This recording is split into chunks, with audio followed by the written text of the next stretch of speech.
Hey everybody, Mac here. Uh, I'm really excited today on our Veterans Achieve Business Systems Mastermind. We are going in a different direction, not where we're changing our format, but we are tagging this Voices to Valor, and it's to hear the stories of those that wore the jacket, veterans, law enforcement, and first responders. We have Val Burgess with us, who may be the best storyteller in the world. When it comes to telling hero stories, she has a very large collection, and we'll find out a little bit more where people can get to know you, Val. But I'm just going to turn this over to you and let you take it away, so we have every minute possible of your time. Well, what I want to talk about today is I'm going to tell some stories, but I'm going to relate them to resilience and also to unconditional forgiveness. And I'm going to, I think, Steve, you might have heard this story, and I apologize if you have to hear it again, but to give That's you fine. Okay, but to give you some context, and Sonia doesn't know, for the last 30 years, well, since 1993, it's 32 years, I've been doing oral histories of World War II prisoners of war. I have over 200. I've got the largest collection of Radio Tokyo letters in the United States. I've got a massive number of books, and right now I'm writing a book. But the point is that I grew up in a helpful family, and these people came to my rescue and really taught me how to live and what issues, we all sort of deal with. And I learned so much from them. My husband had a stem cell transplant, bone marrow transplant, basically, in 2001. And it was so difficult. It was life and death every other day. And what I share with military is that life and death experience because it was so stressful for me. And one of the POWs, he called me to see how I was doing because we were living in Seattle at the time and he lived close to Seattle. And so he was going to come see us. And he says, "Well, what are you doing?" And so I started telling him the list of things that I had to do besides work, besides kids, besides all of that. And he said to me, "My dear, you have just been in combat." And I thought, oh my God, it was nothing like what many of these men experienced, but the life and death piece of it was so changeable, so good one day, so bad the next that you can't, well, I don't know, maybe some of you can understand, but it was so difficult on me that I was actually suicidal. But when he told me that, it was like, oh my God, if I can do, if they could do what they had to do, I can do what I have to do. And so it was a real starter for me to look at life a little bit different and to realize I can do whatever I want whenever I decide. Well, you know what I mean, within reason, but certainly to use that as a launch for other people as well. And I think the military, I worry sometimes that my stories don't fit for them. And yet they do. I mean, because some of these men had as extreme of experiences as they did. I mean, they were, oh, if you were a Pacific POW, you were very likely to, you had more chance of dying than you did of living. And many of those felt like it was easier to die than to live.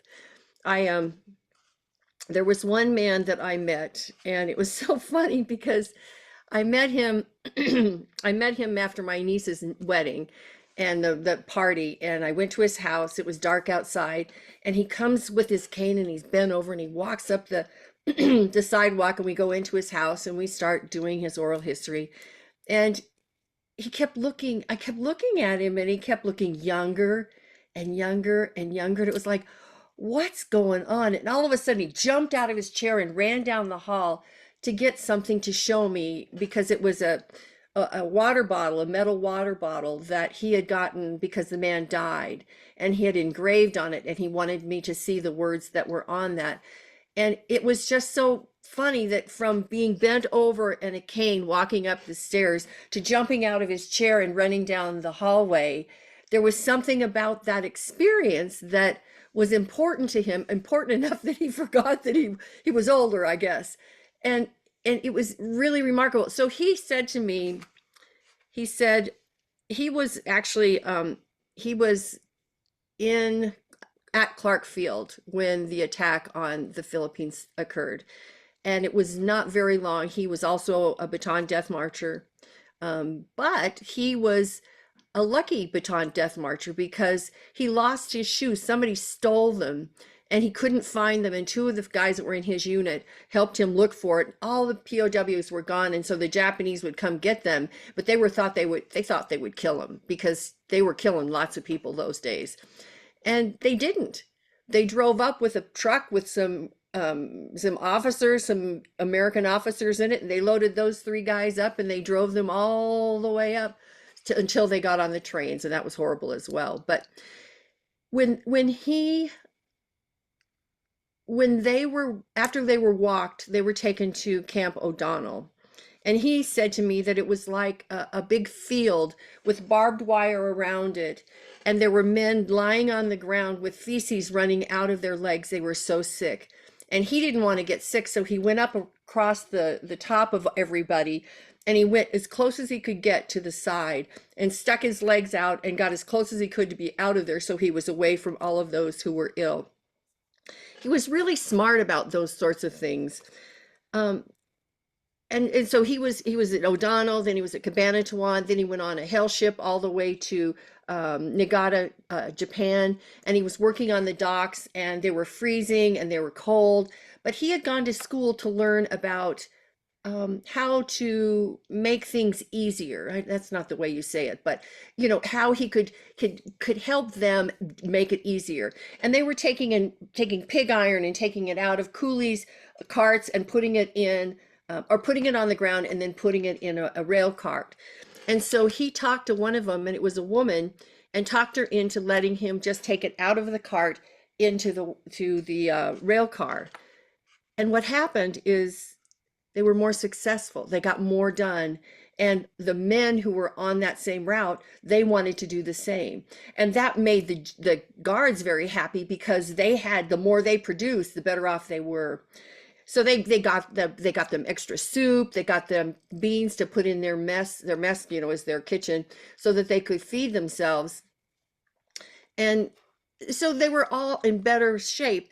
And when the Americans, excuse me, when the Americans were doing this, they didn't want the Japanese to know how good they felt because they feared they would really really push them to do much more and much more and much more. So they didn't bother. One day, there was a fight between airplanes and ships, and it was the Allies in the airplanes, and it was the Japanese in the ships. Excuse me.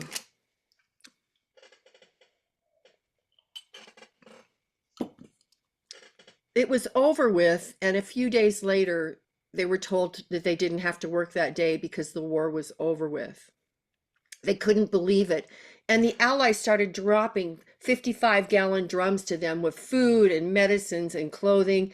And by the time they actually were on the ground, the Allies were on the ground to get them out of Japan, the men were kind of full. I mean, they looked kind of normal instead of looking like skeletons because they had been eating for a week or 2 weeks. And so they really looked pretty good. They took them through Japan on a train. And when he saw Tokyo, he said, because it was completely destroyed, and he said he knew he had to forgive his captors because looking at what was around them everything was burned and it was a mess. There was nothing left of Tokyo.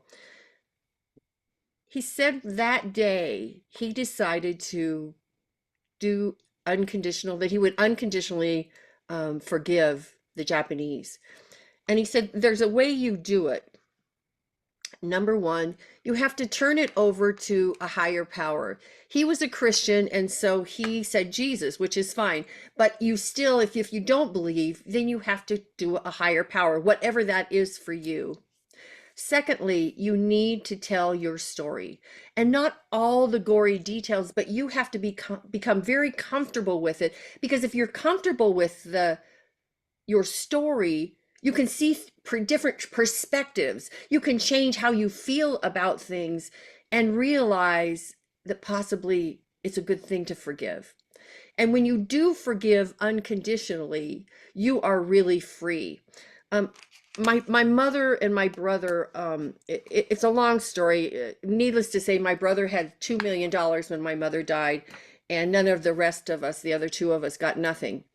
And I wanted to go to my mother's funeral, but I knew if I went as angry as I would, it would be a mess. It would be, people would be, I would be, it would be a mess. My brother and I would get in a fight, and I was not going to do that.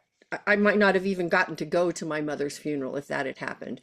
And so what I did, I spent about 4 hours, and I had a chair. I put my mother in it, and there's like four pieces to that. You have to tell that person that is not really there, but you see them there, and you give them all the reasons that they hurt you and that you wish they hadn't done it. That's the second piece. You wish they hadn't done it and they would have done it this way. And then you unconditionally forgive them, and you tell them about love. Now, I don't tell them about love. I tell them about wishing them well, because I don't think I love my mother, my brother, my dad. I've got, I love people here. I've got people I dislike, sort of. And then I got my mother and my brother here in the middle, and my dad too. And in that way, I can still care about them. But the point was that I could go to my mother's funeral and actually be a human being and kind and gentle, and talk to my brother in a way that was not caustic. And so when I think about the veterans today and the difficulties that they're going through, I think about them unconditionally forgiving. And especially if they had to kill a child, or if they had to, I mean, I can think of certain circumstances where it was so intense and they have moral injury. It's not, it's PTSD. Yes, they have that, but moral injury is a whole nother ball of wax. And that's doing something that your soul really believes you should never have done. And that really is a tough one to get over with, because it's morally wrong. I mean, you've known, you were raised, the 10 commandments and all of that stuff. And when you have done something that you can't stop the pain from what you did, and you blame yourself and you run it over and over and over and over again in your head, you need to spend time with that child or whatever it is, that person, and really resolving it to the place where, every time, so I'm kind of leaping back, but every time you do part of this process, you have to ask yourself before you move on, okay, is there anything else? And you have to sort of sit and meditate on it. And if anything comes up, anything big, anything little, you have to readdress that. And sometimes you have to do it more than one time, but I have never felt so free about my feelings about my home life and my brothers and all of that. And I would recommend it to anyone. The man that I told you about, he he lived his whole life without moral injury, without PTSD. His children didn't have intergenerational trauma, simply because he forgave. And so I think that's a really good story that we all can, and I think people will say, oh yeah, that's not going to work for me. Well, if you say, okay, that's not going to work for me, it's not going to work. But if you don't try it, how will you know? And that's critical. And sometime maybe we can do that. I mean, if someone wanted to do that. And I also think, with resilience, you have to build your resilience.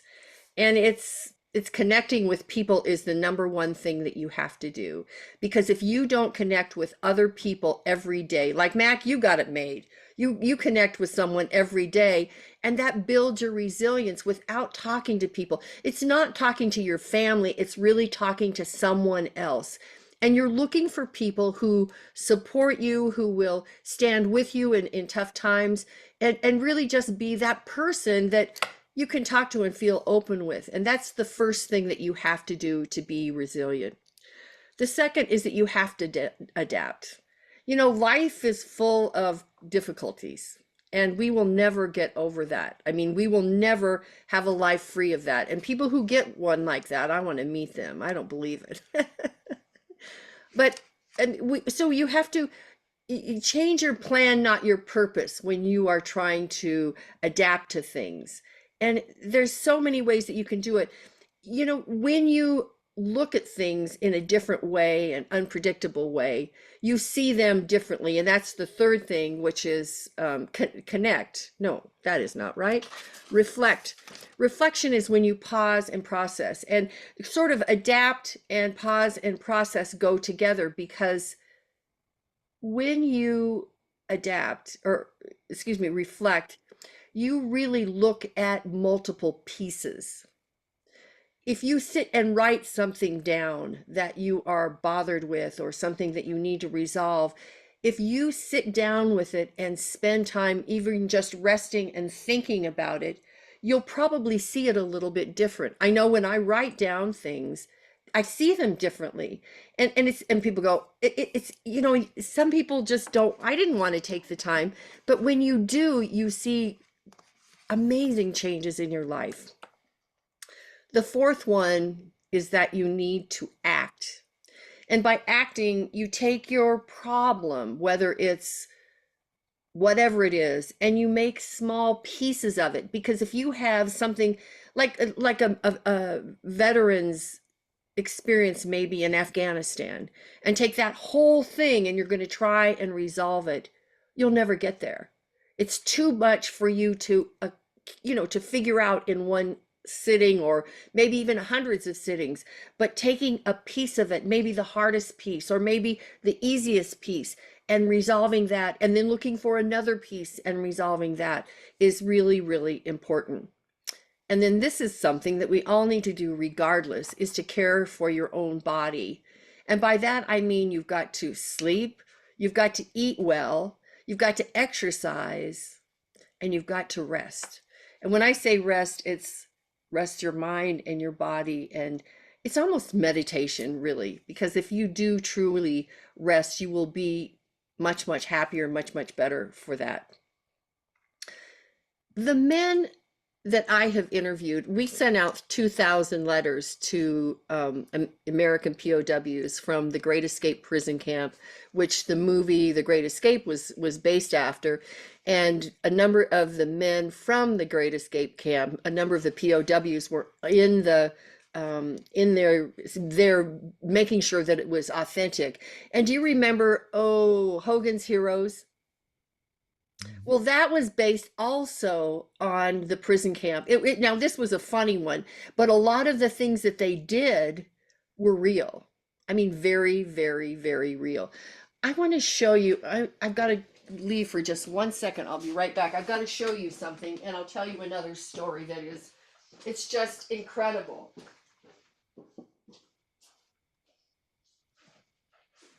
You know what I took out of this, Kathy, and I see you're laughing. We were just talking about resting on your mastermind last hour, in regards to Maggie, going to conference, and how do you take a break, and that how do you rest? And I think that it really is a big point that Val brings up, is we have to recognize within ourselves, and it's okay to take a break. Yes. In fact, it's vital to take a break. Yeah. So this is a drawing by a fellow named, uh, David Howard, and he was a Canadian, but he was in the American, maybe he's an American and went into Canada, but he was a POW. And if you look, oh shoot, can I get it? Okay, can you see that? Yep. Okay, see the this is a hot rod vehicle, and this is inside the prison camp. And this German general came in one day and he said, I want to talk to the highest ranking officer in the camp. And the commandant said, no, no, no, I don't think you want to do that. He said, no, I am going in with my vehicle, my brand new vehicle, and I'm going to talk to the highest ranking, who was a guy from Canada or from England. So he goes in and sees this man, and they're talking and talking and talking, and war and talking war and all of these things. And the Germans are such better makers of cars and equipment and all of that. Meanwhile, this is a true story. Meanwhile, the men are stealing off of this car. It's a brand new sports car, and they take the tires off. They take the steering wheel, but the most important thing they took was a briefcase on the passenger side, and they took it away. And he's mad. Oh, he is mad when he goes out and sees that, and he has to leave. And the commandant calls the commanding officer in, and he says, I don't care about the machine parts. I don't care about the car parts that you stole, but I want that suitcase. So he goes back, he calls his men and he says, come to me. And he pulls all the documents out, and everyone he reads, well, he's got someone reading it because it's in German, gives it, but down at the bottom it says, you must sign it, your military rank, and then the kind of service you're in. So here is this colonel. No, I think it was higher than a colonel. He signs it with his name, he puts the date, and he puts, the Royal Air Force on every single document. And the general was never seen again. I mean, I don't know why I had to tell you that story, but it just, we sometimes think we're smarter than the rest, when in fact we need to kind of look around and maybe be a little bit more humble, I suppose. I love the song Humble and Kind, and I have that song as my daily song that I listen to because it helps me look at who I want to be and how I want to live my life. And if all of you pick a song and listen to it daily, it's surprising what it does to making your life better. I'm going to interject for a second. When I look back at the stories that you're telling, I am so attached. My grandmother was one of 13, and all of her brothers and her son were in World War II. And I think that was my connection to World War II, just when I was, growing up, and, combat and a lot of the television shows in the early 60s, late 50s. When I've met you, I know that you say that you concentrate on World War II stories. Mm-hmm. Have you had the opportunity to either start gathering stories from the other conflicts, or have you met people that you can mentor that maybe they can pick up the gauntlet where you're concentrating on World War II? I have Vietnam veterans. I have some of those, and some of those oral histories. And, I wrote some articles. I did it for a book that was about Vietnam. Um, it was tough on them and it was tough on me, but I spent quite a bit of time with three of them. My uncle was a Vietnam vet, and I knew a number of Vietnam vets simply because I was close enough to that. I was there, I wasn't in Vietnam, obviously, but I wore a bracelet and, I was close to them. I've got some Korean veterans. None of them were POWs, but one of the gentlemen, I met him, and I met him at a meeting, and actually it was a reunion for the Korean veterans. He was also in World War II, and we were in a line to get lunch, and this man's in front of me, and the commanding officer of these kids who were feeling these young military personnel, they were passing out the food, and he says, boys, I want you to look at that man and realize how important he is. He had a bolo tie on, and he had 4 parachutes on it, which meant he was clandestine. He made 4 jumps in before the men came. At one point there were 10 of them, and they kept the Germans at bay, and they would jump from one gun to another and then go back and forth. And so they thought there were more people. And the British came in and they said, well, this is how we've done it. Yes, we fight over the cow and we steal it back, and they steal it back from us. But it was a live cow, so they got milk. Anyway, so they told the British commander of these men who came in to relieve them, do this. And in 2 weeks, all of them were dead because they didn't pay attention. And it's so easy. And I've had stories from guys who tell me about the guys who are, because they had to be there a year. And I think the commanding officers, the different units like the LRPs and guys like that, they had a guy come in 6 months, and he was only going to be there for 6 months. Or, excuse me. Yeah, he was only going to be there for 6 months. And a lot of the times when they knew they would all be dead if they didn't get rid of him, they would put a helmet down and put money in it, and whoever picked it up got rid of him. I mean, there were a lot of things. I mean, there are a lot of things in war that we think, oh, we're winning the war. And in fact, there's just these atrocities. And the thing that bothers me too is that, you read a lot of books and it's written by the highest ranking officers instead of the men who are on the ground doing the work, like the LRPs. I mean, those guys, I have a videotape of a LRPs unit, and they were in Vietnam, obviously. And I don't remember exactly. I think they were out in the jungle for 6 days, and then they had 5 days. I don't remember that number. But, they were in the base. They were drinking beer, and they were messing with their guns, and they were doing all kinds of fun things. And then they had to get ready to go out. And that's when they got really, really serious. They had to, put tape on all of their anything that could make noise. They had to take something so that they wouldn't go to the bathroom because the smell, the Viet Cong knew it was not anyway. So they would smell the smell and probably go try. And they had those there were bombs, and claymores, I think they are, and they're all around them at night, and they go off if somebody comes too close to them. It was, and also, like, for a while we were bringing our men into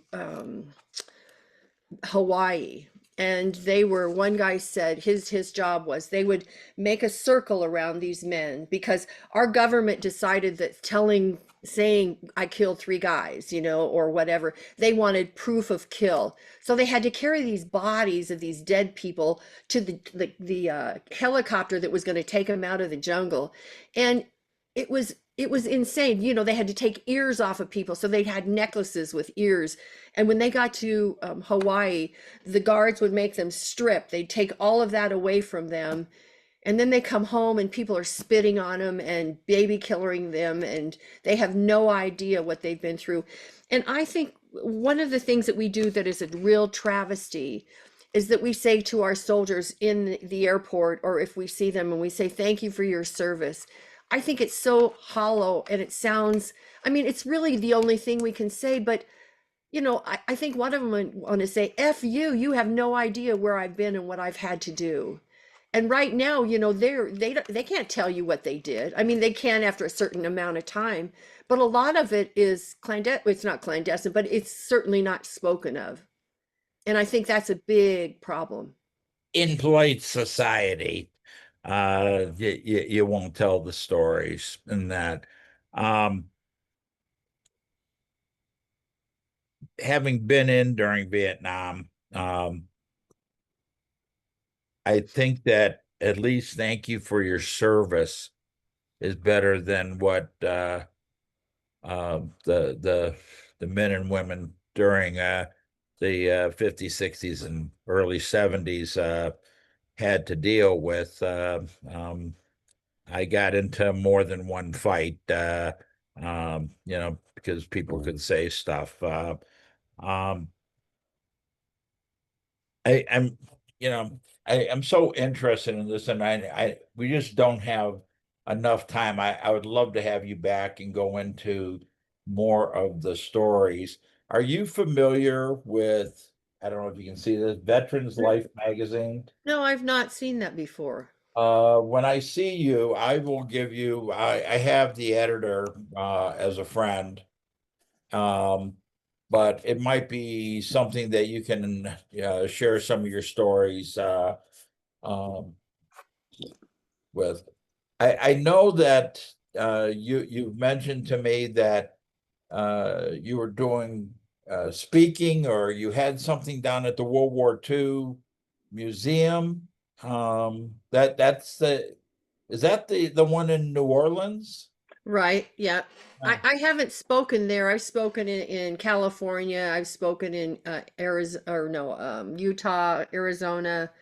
I've spoken in a number of places across the country for the World War II conferences, because I've gone to like the Fifth Air Base. They were on the island of Mindanao in the Philippines, yeah, in the Philippines. And then the other reunions I've gone to, I usually, and for like veterans groups, I've done, well, it used to be what is it called?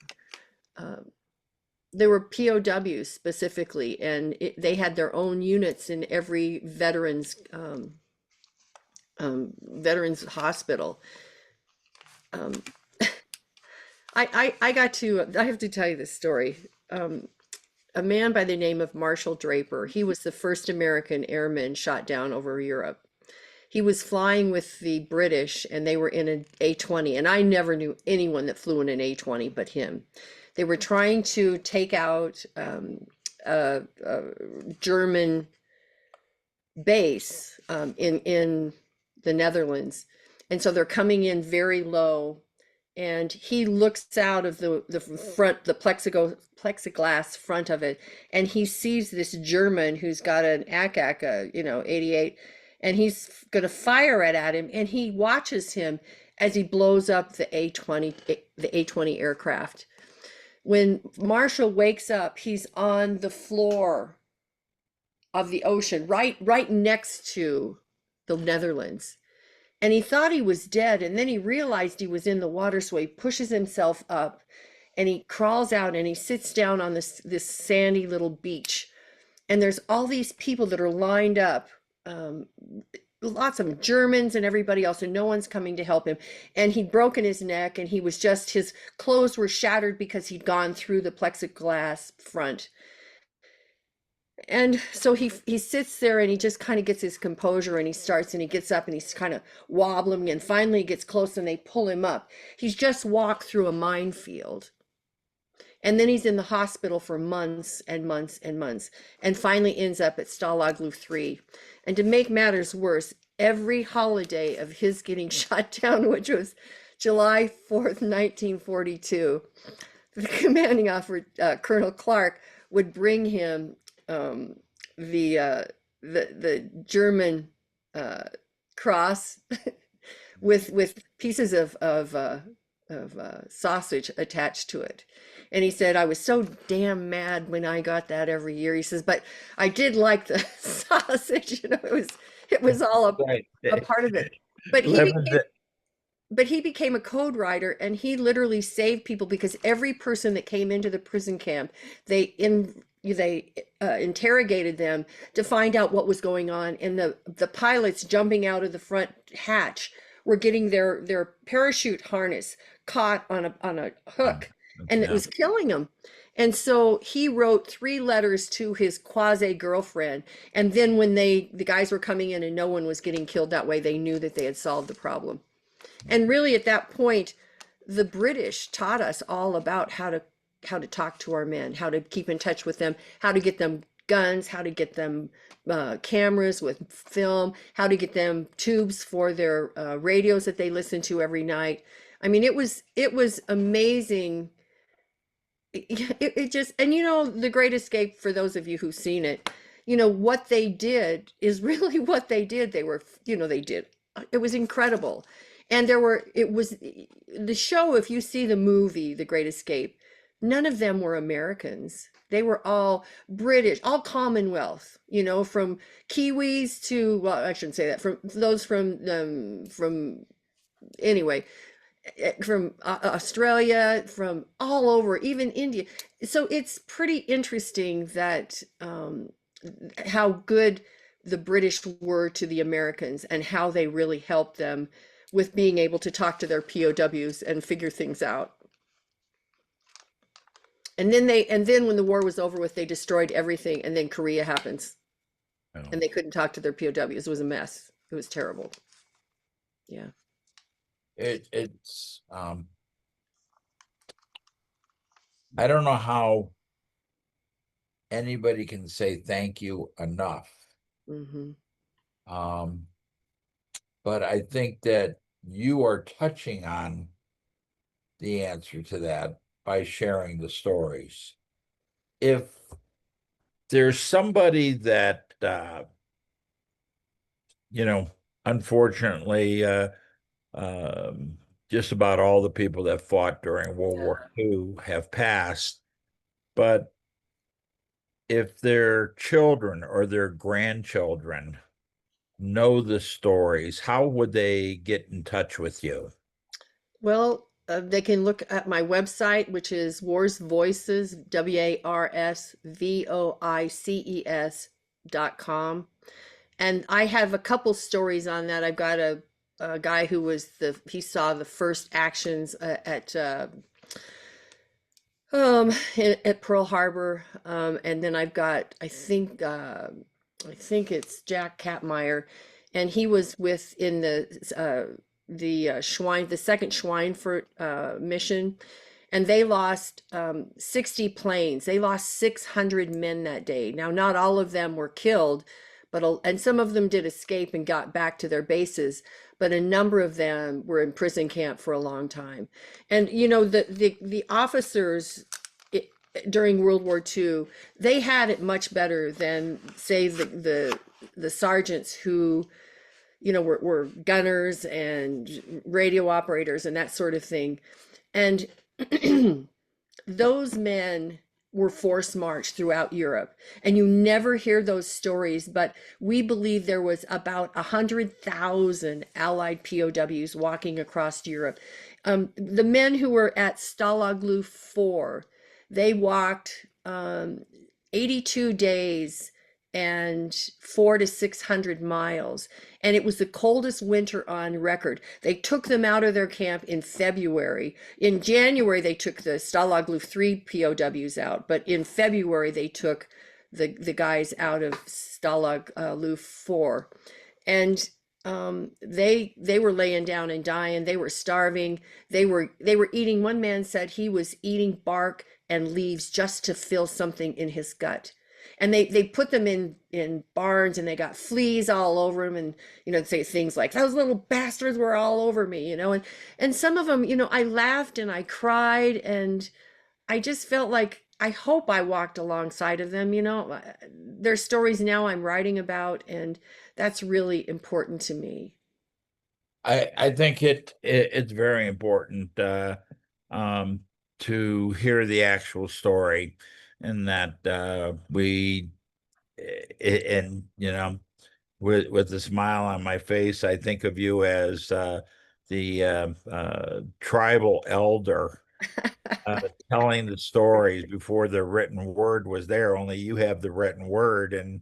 and now more because of this type of video conferencing. Um, but I really want to thank you for coming on today. I think this is my favorite mastermind as of yet, because while we try to help the jacket wearers, I refer to those folks, uh, come out of the service, transition into their own enterprise. this is a very special part of what Sonia and I are trying to accomplish, and that's getting the stories out of the people, not just combat stories, but what lessons did somebody that served their communities, their countries, learn, and are they bringing to the world now? What's helping them succeed in their own business or as an executive with some firm? Um, we want everybody to, understand that there's a platform. Hmm. And my friend Sonia's doing a conference. Yeah, you want to unmute for a second, Sonia? Yes, hi. Yeah, Sonia's doing a conference in Tampa, Florida. Let's see how good this old memory is. February 6th and 7th. I can't read that, but is that accurate? Yep, you got it right. Yeah, okay. And I'm sure she will be twisting my arm to give her my commitment to be in Florida in February when I see her. Am I seeing you this weekend? Yep. I'll be Okay, flying out good. tomorrow. All right. But we want to encourage people that know uh, jacket wearers, veterans. It started off as a veterans group. But we added law enforcement and first responders to the membership because their story is similar. Hmm. Yeah. And we want to know the stories. So anyone that you can send our way, Val, and vice versa, we want to send to you to keep these stories alive, just like we were sitting around the campfires in the villages and having uh, uh, the elders, the medicine men, the chiefs, telling the stories to the young Mm. children coming up. They need to understand how important these Well, stories are. and there's one thing I would like to tell you. If you are going to do an interview with someone and you want to get deep, I think you need to start out with what was it like growing up? Tell me how did you get into this service, and do softly and move them down that path until you get to a place, and they may not even want to tell you, and they may honestly give it to you. You just don't know. But by not if you go in and say, "Okay, I want to know about this," and that's all you say, they're going to it's over. You have to have, and you can't do an interview of any of them unless you study what they did, where they were, who they were with, what were the circumstances, because then you can talk about that. And if they say something, I always have earphones on so I can listen very well, because it makes a difference than when you're sitting outside um and not really, I mean, it just is a way that you just hear them, you don't hear anything else. And for me, that's really huge. And I've Well, made I Go ahead. think that's important in any conversation, Yeah. and that you need to listening. Don't just attack somebody for what you want to know from them. Hmm. Give them the opportunity. Um, This is being recorded. It will be put up on both the Achieve Systems YouTube channel and the Veterans Achieve Business Systems YouTube channel. You can go to veteransachievebusinesssystems.com and see our webpage, and some of our featured speakers will be highlighted so you can gain access there. Um, Sonia, any last minute things from your part? I just thought, Valor, you're just so you're a treasure. You have so much knowledge and information and sharing their stories that, many of us have never heard. Um, I just watched the Masters of the Universe or Masters of the Air with my husband this last weekend. We watched the series, and a lot of things you were saying, I could visualize what they went through and what they were going, and our history is not taught like it used to be. No. And so you're carrying forward a generation story that many don't, and our younger people don't even know. And I think it's a beautiful work, and it's your legacy, and I can't wait to hear more. I was able to do work for Hanks and Spielberg from Gail Clevin and John Egan, and so I got to watch them. And then when Yeah, Rosie Rosenthal became yeah, important, they just put a sculpture of four airmen, and Rosie Rosenthal was one of them, and it's on the beaches of Normandy. His son, Dan wow, Rosenthal, was a friend of mine, and so not only is it good about the stories, but the people you meet and their families, and getting to see the sculpture of his dad before it was even bronzed. And I mean, it's just such a treat to be in their zone, in their space, and to be able to talk and ask questions about all these things. His dad, even Rosie Rosenthal, went to Nuremberg and interviewed Goering before he killed himself. I mean, it's just incredible what that man did. 48 missions and he had to do 25. Unbelievable. yeah, yeah. Unbelievable. Yeah, He was all and he was in. and he was also Jewish, and that's why that when he went into that concentration camp, that's why he went to Nuremberg. Yeah, they Oh, showed wow. him going into that, and it was horrifying what he saw. And I've been to the Holocaust Museum in Washington, D.C., Yep. and I don't know if I could ever go back into it, because it's just what humans can do to other humans is just, You know what I heard today on the radio? I heard that, they were talking about Martin Luther King and how he was taken to jail, and a friend of his got into the jail, and he was so angry at the guard at the front desk, and yet he went and talked to Martin Luther King, and he said, you have to make people your friend. My father taught me that. So he went back out and he talked to the guard, and the guard was kind of big, and he asked him if he played football, and he started, and they became really good friends. And this man decided he couldn't stand to live in Alabama or wherever it was at that anymore, and he moved to a different state. But not mhm. only that, when Martin Luther King was taken and put in jail, that same night on the TV screens was a story about Nuremberg, about World War II and Nuremberg. And within 2 days, they passed legislation for the Voters Act. Wow. I mean, it's just those things are so important. Hmm. Anyway, I'm done. I'll shut up. We the I can story talk that forever. was told. Anyway,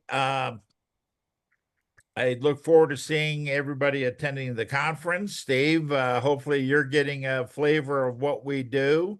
And, you know, I'm looking forward to meeting your bride in person, this weekend. And Maggie and Sally, thanks for showing up.